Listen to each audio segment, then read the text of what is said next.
What we talked about last time with primary sources, primary documents.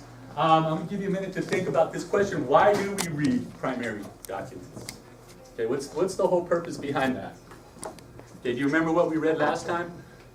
We actually read a couple stories from German officers who were in the trenches, also British soldiers who were in the trenches who were fighting each other. It was the Battle of the Somme. And then there was a newspaper reporter who wasn't actually in the trenches, but he's writing as if he was there, right? So what I'd like to do today is to take another look at primary sources. This time it's going to be letters that soldiers actually wrote to their parents or wrote to their loved ones, their brothers, their sisters, their girlfriends, and we'll talk about that as a class. But the most important thing I want to discuss is what were you able to get out of the primary source? What was the main point? Okay, what was the main idea? What was this person trying to say to their loved ones at home? Okay? All right. So I'm going to show a quick clip here of what trench warfare was like. So if you have your devices out, let's put them away right now, and we'll just watch the video for a few minutes, and then we'll go from there. Okay, so everybody's here in their groups.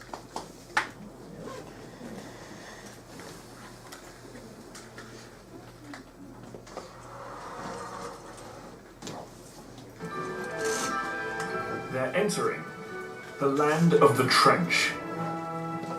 It's so hard to visualise what this landscape would have looked like back in 1916. We do know there was a trench running just in front of me here. People think that they were long, thin and straight, but in fact they were zigzagged. That meant if a shell landed inside the trench, the blast could be contained in just a short section. Here the soldiers are making their way through just such a zigzag trench. No easy matter if you're carrying a rolled up stretcher like this soldier. This is a trench periscope, vital if you want to keep watch without getting your head blown off. The whole landscape is covered in these trenches, each one home to thousands of men. I've always been fascinated by the reality of life in those trenches. To find out more about them, I've come not to northern France, but to East Anglia. That's just a small example of what Here on the trench warfare outskirts was of really Ipswich, like. Taff Gillingham has painstakingly reconstructed a section of Western Front for use in movies and TV. Feces, It's hard to imagine guys kind of living down here for days on end, weeks on end, months on end. How long were they having this frontline trench? Well, it depended entirely on where you were, what the weather conditions were like. If it was quiet, you may be here anything up to 10 days. But sometimes if the weather conditions were really bad in some places where the trenches were flooded, the army were wise enough to know that to keep them in their peak of fitness wouldn't survive it for more than a day. So then it might even be just 24 hours. So on a day like this, freezing cold winter's day, you wouldn't be expected to do much more than a day or two in the front line, because then there was trenches further back with a bit more comfort. I mean, basically, it was a four-part rotation. In a battalion, you would have the front line, the support line, the reserve line, and then out at rest. And obviously, the real pressure's in the front line. The front line trench obviously faces towards the German lines, and here we've got the fire step.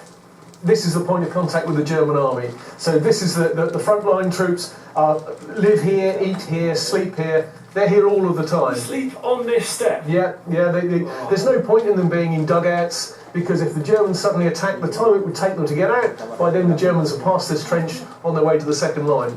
And I suppose sleeping on there is marginally better than down here. Can you imagine sleeping in a big mud Well, hole? and also, don't forget that this still needs to be, the troops still need to be moving past.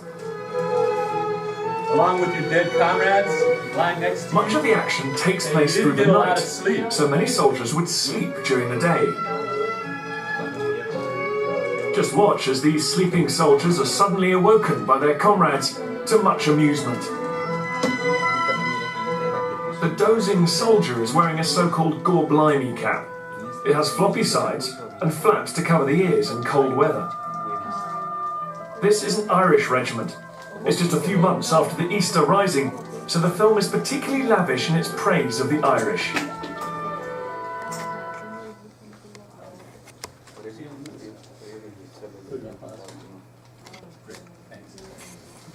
What I'm going to have you do next is to go around, and what I did was I went ahead and I put up images of life in the trenches, okay?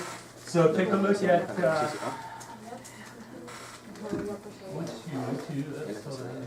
get the lights back on here. Right. Okay, so what did you think of that? What anything come to mind? Is comfort an issue if you're a frontline soldier in the trenches? Are you going to be comfortable? How do you think you're going to feel most of the time, Malik? What do you think? Cold, it gets miserable and wet. Cold, miserable, wet, absolutely. Are you going to be hungry? Probably a little hungry, yep. Are there going to be vermin, that is, any type of rats climbing over your body? Definitely. They had these rats in the trenches, they were called corpse rats, which meant that these rats only fed on dead bodies. And there were a lot of them, and they would scurry over the soldiers when they were trying to get sleep at night, and it was really just a harrowing experience for a lot of the frontline troops. So what I'm going to do is I'm going to pass out right now, I'm going to pass out these little Post-its, and I have about 8 pictures around the room.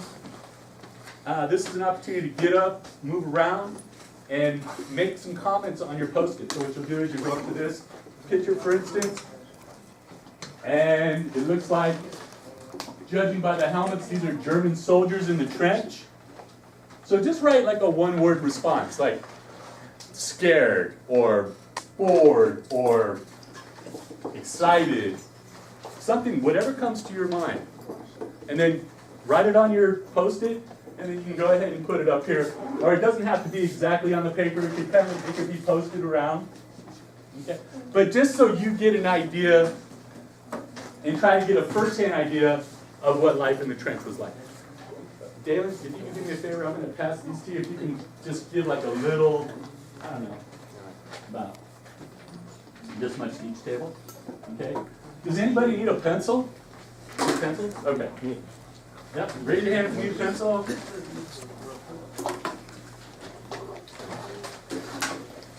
And also what you should have in front of you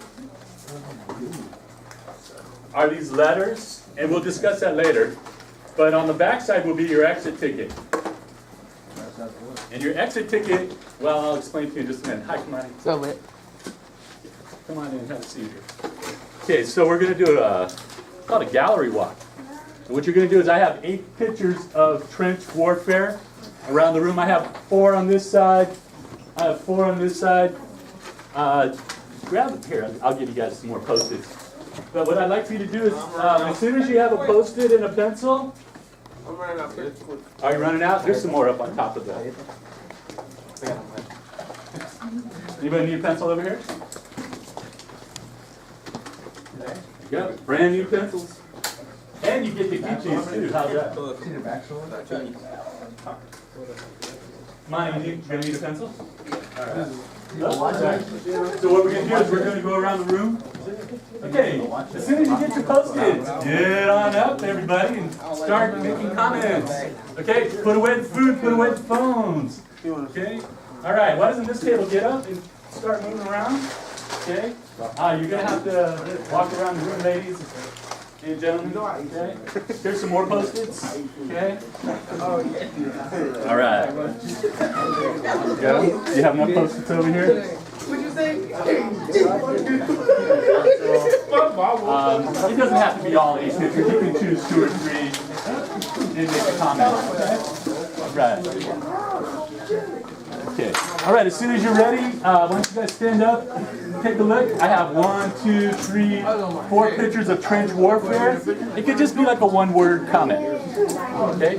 Something that sort of explains what it is that this person's going through. Are they wet? Are they cold? Are they hungry? Are they homesick? Okay, good. Respect. Good. Excellent. Okay. Comprende? Sí or no? Entonces, can you explain just what we're doing? We're just writing like a one-word response to the pictures on the Post-it. Response, answer? Or one word?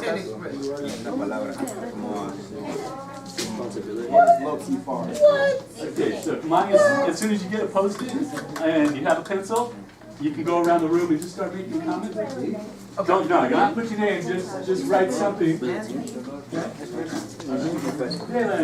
You're not gonna say it's going around the room as well? All right.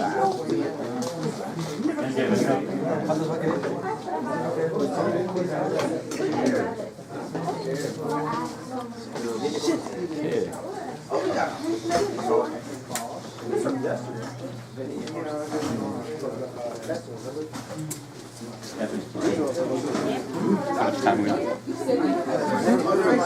How long is it? That's 14 minutes so far. All right, we're making comments. You guys are hungry.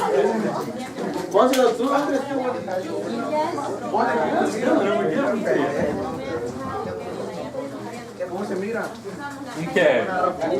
About 5 more minutes. No, about 1 more minute. Yeah, we'll give you 2 more minutes. Okay,